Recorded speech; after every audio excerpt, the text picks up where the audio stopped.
Assalamu alaikum qadırlı mekendештер. Сіздер менен күн сайын бир хадис долбоору бүгүн саламдашканда чоочун аялдар менен кол алышып көрүшүү оор күнөө деген темада эркектерге эскертүү боло турган хадис айтат. Угабыз.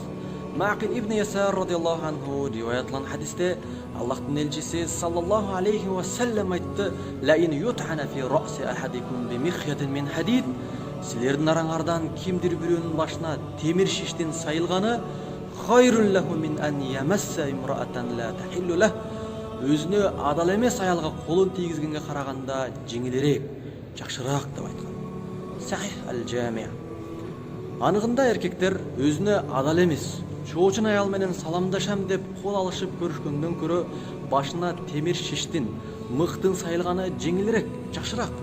Себеби бөтен аялга кол тийгизүүнүн күнөөсүн тартып азапталгандан көрө башына темир шиштин сайылганы алда канча жеңил. Аялдарга салам айтыш керек болуп калган болсо, жөн гана "Ассаламу алейкум" деп айтып коюш жетиштүү.